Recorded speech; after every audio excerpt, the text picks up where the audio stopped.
তো দেখতে থাকুন ন্যারেশনের বিস্তারিত কিভাবে কি করা যায়। আর ন্যারেশন প্রায় পরীক্ষায় বিভিন্ন চাকরির পরীক্ষায় আসে। তো ন্যারেশন মানে হচ্ছে উক্তি। ন্যারেশন কি? উক্তি। ন্যারেশন মানে হচ্ছে উক্তি। ন্যারেশন কাকে বলে? বক্তার উক্তিকে কি বলা হয়? ন্যারেশন বলে। বক্তার উক্তিকে ন্যারেশন বলে। ন্যারেশন বলে তো কয় প্রকার? দুই প্রকার। ন্যারেশন কয় প্রকার? দুই প্রকার। একটা হচ্ছে ডিরেক্ট ন্যারেশন আর একটা ইনডিরেক্ট ন্যারেশন। এখন ডিরেক্ট ন্যারেশন কোনটা? যেটা কর্তা নিজেই যেটা করে সেটা কি? Direct narration. যে বক্তার উক্তি যখন সরাসরি নিজের ভাষায় প্রকাশ করে তখন তাকে কি বলা হয়? ডিরেক্ট ন্যারেশন বলা হয়। ঠিক আছে? আর একটা ডিরেক্ট ন্যারেশনের দুইটি অংশ। একটা ডিরেক্ট ন্যারেশনের কয়টা অংশ থাকে? দুইটা অংশ থাকে। একটা হচ্ছে রিপোর্টিং ভার্ব। একটা ডিরেক্ট ন্যারেশনের দুইটি অংশ থাকে। একটা হচ্ছে রিপোর্টিং ভার্ব। এই রিপোর্টিং ভার্ব আর একটা কি? Reported speech. এখন রিপোর্টিং ভার্ব কোনটা, রিপোর্টেড স্পিচ কোনটা সেটা আমরা একটু দেখি। হ্যাঁ, যেমন হি সেড, এটা এই অংশটাকে বলা হয় ইনভার্টেড কমা। এটা এবং এটা বলা হয় ইনভার্টেড কমা। তো ইনভার্টেড কমার বাইরের অংশকে বলা হয় রিপোর্টিং ভার্ব। ইনভার্টেড কমার বাইরের অংশকে বলা হয় কি? Reporting verb. আর ইনভার্টেড কমার ভিতরের অংশকে বলা হয় কি? Reported speech. আরএস দ্বারা কি বোঝায়? Reported speech. এই গেল। তাহলে এই ডিরেক্ট ন্যারেশনের কয়টি অংশ? দুটি অংশ। এটা হচ্ছে রিপোর্টিং ভার্ব, আর এটাকে রিপোর্টেড স্পিচ। পরবর্তী ইনডিরেক্ট ন্যারেশন। ইনডিরেক্ট কোনটা? যেটা বক্তার উক্তি যখন, আচ্ছা ইনডিরেক্ট বলছি কি, যে বক্তার উক্তি যখন অন্যের ভাষায় প্রকাশ করা হয় তাকে কি বলা হয়?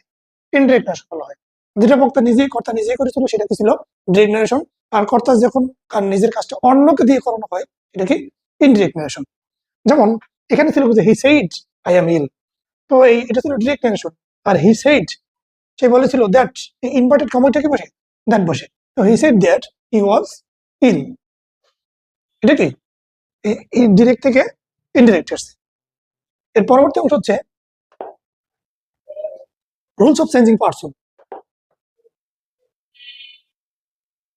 ন্যারেশন করতে গেলে পার্সনের পরিবর্তন লাগবে। যে রিপোর্টেড স্পিচে ফার্স্ট পার্সন হলে রিপোর্টিং ভার্বের সাবজেক্ট অনুসারে পরিবর্তিত হয়।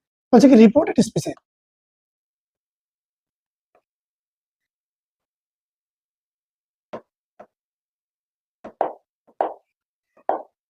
রিপোর্টেড স্পিচে ফার্স্ট পার্সন হলে রিপোর্টিং ভার্বে কি হবে? সাবজেক্ট অনুসারে পরিবর্তিত হবে। রিপোর্টেড স্পিচে ফার্স্ট পার্সন হলে রিপোর্টিং ভার্বের সাবজেক্ট অনুসারে পরিবর্তন হবে। যেমন he said to me I am going to school. এখানে হি সেড টু মি, এই সেড টু মি কোনো পরিবর্তন নাই, যা ছিল তাই। Inverted comma, I am going to school. Inverted comma ওইটা কি বসছে? ইনভার্টেডের পরিবর্তে দ্যাট বসছে। ইনভার্টেড কমার পরিবর্তে দ্যাট, আই কি হবে? হি হয়ে যাবে, কারণ কি রিপোর্টিং ভার্বের সাবজেক্ট কি? হি। তাহলে ভিতরের যে সাবজেক্টটা সেটা রিপোর্টিং ভার্বের সাবজেক্ট অনুযায়ী পরিবর্তন হয়। এখানে কি আছে? সাবজেক্ট হি, তাহলে এখানে কি হবে? হি।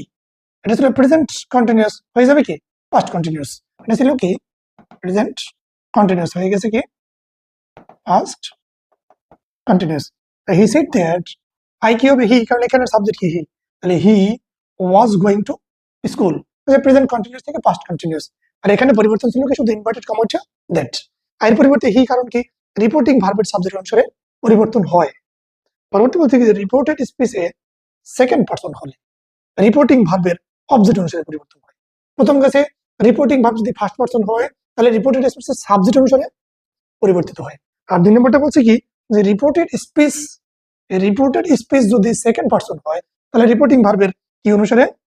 অবজেক্ট অনুসারে পরিবর্তন হয়। প্রথমটা ছিল সাবজেক্ট অনুসারে, দ্বিতীয়টা কি? অবজেক্ট অনুসারে পরিবর্তিত হয়। যেমন he said to you gave me a pen. এখানে বলছে he said to you gave me a pen. He said to পর্যন্ত ঠিক আছে। এবারে বলছে কি? যে হি সেড টু, এখানে অবজেক্ট কোনটা আছে? মি কি অবজেক্ট না? তাহলে অবজেক্ট আগে আসবে। অবজেক্টের পরে দ্যাট মানে ইনভার্টেড কমার দ্যাট বসবে। তো he said to me, inverted comma কি বসবে? দ্যাট। এই যে ইনভার্টেড পরিবর্তে that, he said to me that I had given him a pen. He said to me that I have gave. এই গেভ কি আছে? পাস্ট ফর্মে আছে। তাহলে পাস্টে থাকলে পারফেক্ট হবে। তো had given him a pen. পরে বলছে কি? যে থার্ড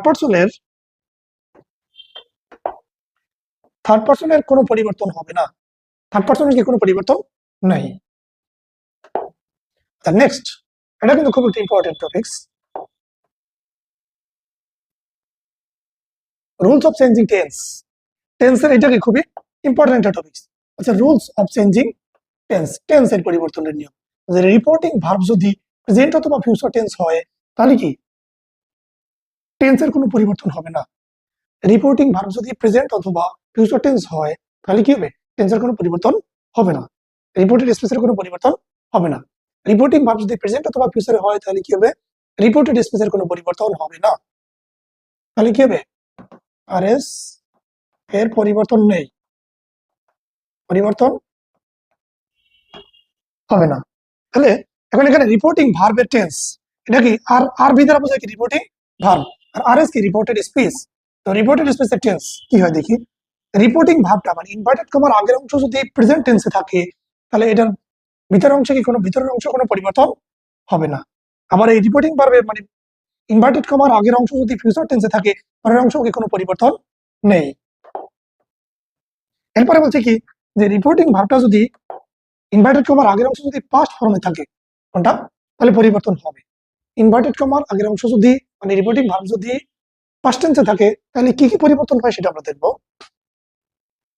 প্রেজেন্ট ইনডেফিনিট যদি থাকে, রিপোর্টেড স্পিচের মধ্যে যদি প্রেজেন্ট ইনডেফিনিট থাকে ওটা ইনডাইরেক্ট করার সময় কি করতে হবে, পাস্ট ইনডেফিনিট।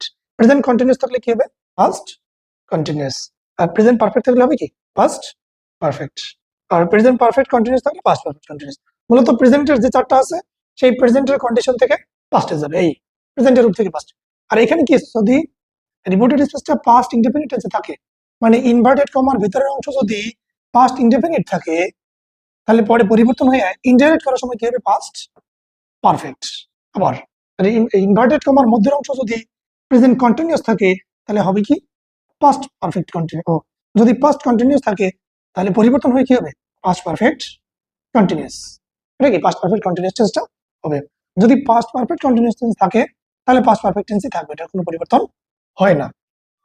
তো এটা হলো টেন্স অনুযায়ী কিভাবে পরিবর্তন হয় সেই রুলস। আচ্ছা, পরবর্তীটা এটা একটা ইম্পর্টেন্ট। আচ্ছা, এবার দেখো কি rules of changing modals. Rules of changing modals, এই যে মডেলস এর পরিবর্তনটা দেখো। এই দেয়া আছে যে মডেল অক্সিলারি, এগুলো কি মডেল অক্সিলারি। মডেল অক্সিলারি যেমন শ্যাল, উইল, ক্যান, মে। এই যে শ্যাল শুড, উইল হবে কি উড, ক্যান উড, মে হবে might. Shall should will would, can could may might. এগুলো কি ডিরেক্ট স্পেসে যদি শ্যাল থাকে ইনডিরেক্ট স্পেসে শুড হবে, উইল থাকলে ইনডিরেক্টলি কি হবে, উড হবে। এইভাবে পরিবর্তন হবে। পরে বলছে কি মাস্ট, মাস্টে বলছে কি যে সেকেন্ড এবং থার্ড পার্সনের ক্ষেত্রে হ্যাড টু বসে। সেকেন্ড এবং থার্ড পার্সনের ক্ষেত্রে কি ইনভার্টেড কমা উঠে গিয়ে মানে ভিতরের যে অংশটা পরিবর্তন হবে রিপিটেড স্পেসে সেখানে মাস্টের পরিবর্তে কি বসবে, সেকেন্ড অথবা থার্ড পার্সন যদি থাকে তাহলে কি বসবে, হ্যাড টু বসবে। তারপর থেকে যদি ফার্স্ট পার্সন বসে তো ফার্স্ট পার্সনের ক্ষেত্রে উড হ্যাভ টু, ফার্স্ট পার্সনের ক্ষেত্রে কি বসবে, উড হ্যাভ টু। পরবর্তী বলছে কি যে ইউনিভার্সাল অব্লিগেটরি মানে চিরন্তন সত্য যদি কোনো কিছু বসে তখন কি মাস্ট বসবে। চিরন্তন সত্য কোনো কিছু বসলে কি বসবে, মাস্ট বসবে। যেমন he said I can do the work, এখানে বলছে কি he said I can do the work, এখানে কি আছে মডেল অক্সিলারি কোনটা, ক্যান। তো হি সেড ইনভার্টেড কমাটা কি বসছে, দ্যাট। আর এই যে সাবজেক্ট অনুযায়ী পরিবর্তন হি, রিপোর্টিং ইনভার্টেড রিপোর্টিং ভার্বে কি আছে হি, তাহলে রিপোর্টেড স্পেসও কি হয়ে যাবে, হি হবে। তো he said that he can কি হবে, could. He said that he could do the work. কারণ বলছিলাম যে প্রেজেন্টে থাকলে পাস্টের কোনো পরিবর্তন হবে না, শুধু মডেলের চেঞ্জ হবে, আর কোনো চেঞ্জ নাই। আচ্ছা, এবার দেখবো কি চেঞ্জিং ওয়ার্ডস এন্ড ফ্রেজ। তো চেঞ্জিং ওয়ার্ডস এন্ড ফ্রেজ ডিরেক্টে থাকলে ডিরেক্টে কি থাকে আর ইনডিরেক্টে কি হয় সেটা আমরা দেখবো। তো ডিরেক্ট নারেশনে যদি দিস থাকে ইনডিরেক্ট হয়ে যায় কি দ্যাট। আবার এটা যদি দিস থাকে ইনডিরেক্টে কি হয়, দোজ হয়। নাও থাকলে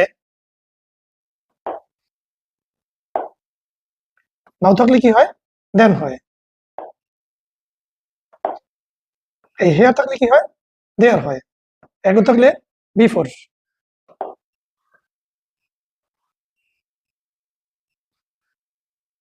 তারপরে এই যে হ্যান্স থাকলে,